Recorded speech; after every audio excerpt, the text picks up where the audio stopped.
still feel behind, so do you mind if I get started already, even though it's 5 minutes? It's all in 5 minutes. You know how it is. Well, the golden ratio was the quiz question. How do you feel that tied into Plotinus? Anybody have any ideas? It would surprise me if you did. In a good way. It's okay. I mentioned that Plotinus. It's like, go ahead. Sorry, just to clarify, so we're supposed to send the quiz questions to you together at like Thursday or Friday, so send them like after each class. Either way, if you want to wait until Saturday or, I do try to tie them into the lectures, so if you want to think about them when you get the chance, that's good. Okay. So some people did email me responses on the golden ratio, so I got at least 5 or 6, maybe more than that. But in any case, I already mentioned his nose. I'm sure his nose didn't look like that. It looks like Mad Eye Moody, I guess. But in any case, the tie-in, I think a couple of you were familiar with the golden ratio, and the idea that it's an odd thing. It's a infinitely non-repeatable decimal, I guess, would be the appropriate, not fraction, but decimal. And 1.618, and you just could keep going on from there. Just like the pi is the same kind of irrational number that can't really give a specific number to. And yet, of course, it seems magically inherent in all kinds of things when you think about everything we're experiencing in what we call a three-dimensional space is actually four-dimensional. In a sense, we're, for example, four-dimensional in the sense that we have tubes, and tubes have radii or phi or phi. I mean, basically, those kinds of numbers. If you take it as a mathematical model, you can impose it on everything and discover, aha! Not only do we have up, down, or wide dimensions, but we also have within ourselves the dimension associated with the tubes that make us up. We're in a sense tubular, in a sense. In fact, there's a neat idea that we're kind of like a bottle that is, I don't know if you've ever heard of it, but there's a type of bottle that has only one side. That's like if you took a Mobius strip, right, which you could flip over and it's all one-sided. There's actually a bottle that does that as well. And if you think of it in some sense, we're similar to that. But so dimensions, mathematical dimensions, seem inherent in the nature of all things. Is that because they are embedded in the nature of all things, or is it because we create these kinds of models that enable us to imagine that connection? Can't really solve that. That's chicken and egg problem. And actually, the chicken or the egg problem is easier because the rooster had to come first. I'm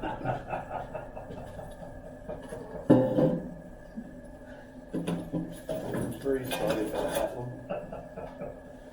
Except that he really enjoyed it. Pretty sure I've never heard that one before. Oh, well, it's not my fault. That's,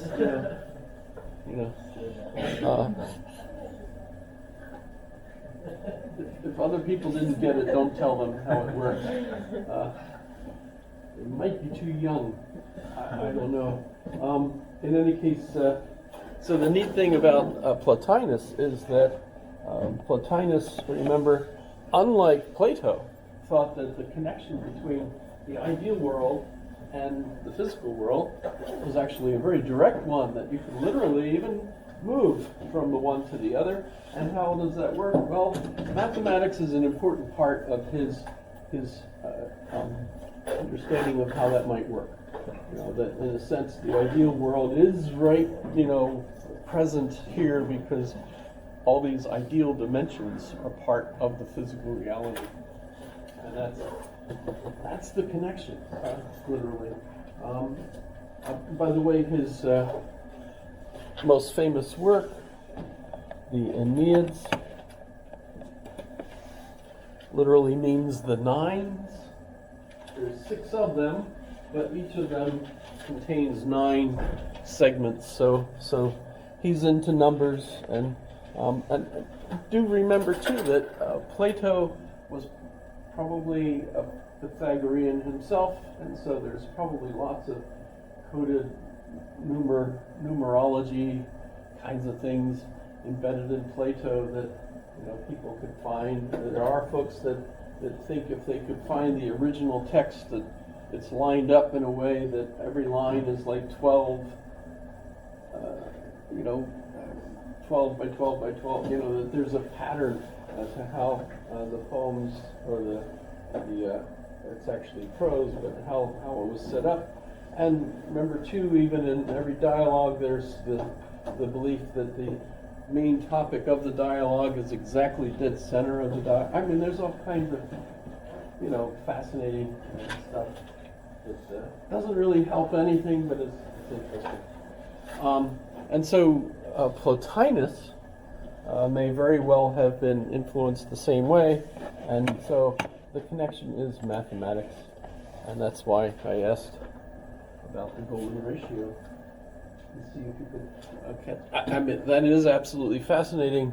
That it's when we think of something being beautiful, we think of things as, number one, having bipolarity or symmetry, and being balanced. Although there's a kind of interesting aspect to aesthetics, if you study aesthetics, that suggests a little flaw makes the thing more interesting. So Marilyn Monroe's little mole, or the fly on the bishop's robe, in the painting, and there's an odd thing associated with that too, and that is that if you were to paint a perfect picture, that's almost evil, because God's the one that gets to do the perfect thing. You should, to err is human. You should make a mistake. Don't do it perfectly. Leave something wrong. And that might even make it more interesting, although I'm not sure that it makes it more beautiful. But there's all kinds of interesting analyses to see if faces,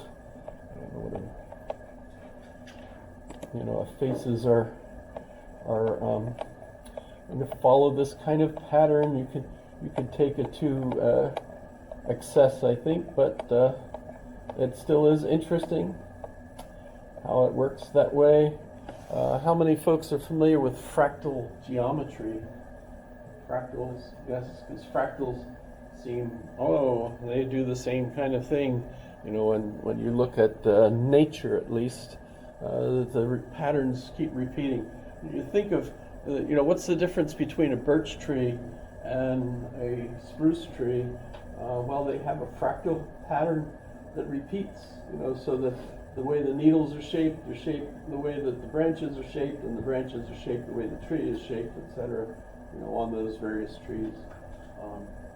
So they're fractal, in an interesting pattern. And so are we, in a manner of speaking. I think you're stretching it a little bit when you talk about humans. But there's the, we have the,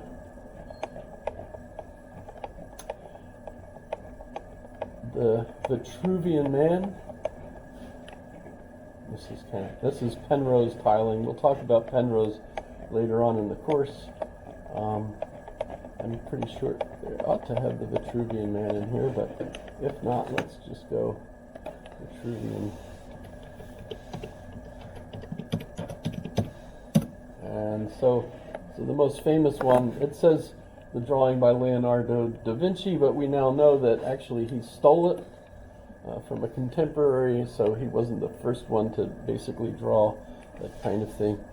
But it's also not only a nice framework to use for painting, and by the way, that's considered by many now to be actually a self-portrait of Da Vinci, because he looked like that actually.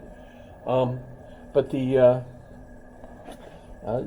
idea that the proportions follow the golden ratio, at least if they're ideal, and typically if you see somebody whose physique does not follow that ratio, it's an indication usually of an illness or a damage to the person, which is kind of intriguing, right? People get injured early in life, they carry that damage sometimes, and oh, well, that person's injured, and so therefore less beautiful. Kind of intriguing, if you think about it, because at least in my understanding, our culture considers it wrong for you to consider someone more beautiful than another, and yet at the same time, of course, we just had the Grammys that decided that some song won compared to the other songs. That seems almost wrong. If I asked you what's your favorite song and you told me and I said, oh, that's terrible, that's not a good song. Clearly need more familiarity with contemporary, with music, music history, because absolutely the best music is, Beethoven. And if you thought anything else, you were just wrong. That's not my fault. You're clearly not educated musically enough to know good music. No, we're not allowed to say that. You like what? Oh, well, I don't even think that's music, but okay for you. That's fine if you like that stuff. I was puzzled by the main song that won the Grammys, that it was a particular genre of music, and I didn't even recognize the genre. I was like, what? I had to ask my daughter, and she explained. Obviously, some people know what it is. I did not, and in fact, I think, isn't that something that's going to be happening on Sunday? Because we've got a halftime show. Right, there's a Super Bowl. It's the most important football game of the year. It's not a Freudian slip, I did that deliberately. I watch one football game a year. And I still have one beer left and a bag of chips that I bought just for I bought the 6-pack of beer, Budweiser. Actually it was 7 years ago, but last year I forgot to drink the beer during the game. So, shoot. I've got so much stuff, we've got to get more track here. Okay, so Plotinus is oddly similar to the way Christianity is going to interpret the worldview within which the story of Christianity works. If that makes sense. So remember, we've got Plato on the one hand, and now it's updated, so it's Neoplatonism. And the person that we're really going to look forward to seeing is St. Augustine. So let me show you a resource that you could use. So this is, I'm pretty sure I have the link somewhere. It's changed. They updated their servers not too many years ago. So you've got this literature available to you on the web for free. I don't know who the heck pays for it, but in any case, you have the ante-Nicene fathers. The Nicene refers to a place where they had a council, the first church council, that was ordered by Constantine the Great, and all the church fathers, at least that could come, came to the same Marriott Hotel. That was a joke. But in any case, they all came and they had a great big council to decide certain things. And that was in 325 AD. And so the writings of the church fathers that lead up to that are known as the before the Nicene Council. Then you have the Nicene and post-Nicene fathers, and notice St. Augustine gets his own series right in there, and St. Augustine is the one that we're going to focus on. And if you have the chance, notice that you have the Confessions in Volume 1, and that is considered to be his most popular work. People still read it, even though it's so old. I'm not sure if you could find it in the bookstore, but it's definitely in the library. But you don't have to go there. You can just go to this site, for example, and read this biography that he wrote. And notice it is considered literature.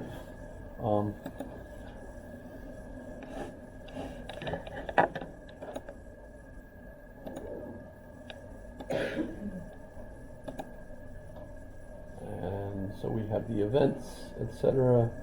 Very nice. It's a nice site in any case. I like it. Lots of things leading up to it, of course. A prolegomena means read this first, because, of course, sometimes, especially ancient literature, needs an explanation before you actually start getting into it yourself. But notice, you can go on and read this. And there's some fascinating stuff that we'll talk about when we get to him doing that. So why are we going from Plotinus into religion at all when this is a philosophy course? Well, philosophy actually is, as I've kind of explained, it's involved with everything. And if you go to different universities, even this one, we have religion courses that we do as part of our philosophy department. You might have a theology department in the philosophy department, or it might even be separate if it's a big enough university. But generally speaking, philosophy has philosophy of religion. I had multiple courses in philosophy of religion, Chinese and Japanese thought, things of that sort, as part of my philosophy studies. Although if you're in a theology department, you might also have philosophy. I think I mentioned that the Jesuits, for example, are required to do PhD level work in philosophy before they can go on to become Jesuits. It's kind of a mandatory thing. That's why I think of them as kind of the Marines, of the church. But in any case, so when we look at religion as part of what we're doing, we're moving into the Middle Ages. And when we get to the Middle Ages, like St. Augustine and St. Thomas Aquinas and St. Ambrose and St. Anselm, notice they're all saints. How did that happen? That's an honorific given to them by the church.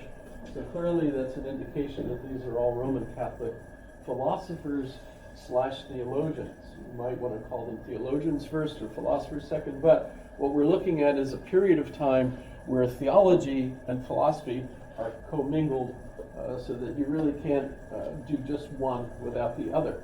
And so we have to move into that. And so the quiz question that I have for you today is, how did the Roman Empire become Christian? How did the religion of the Roman Empire become Christianity?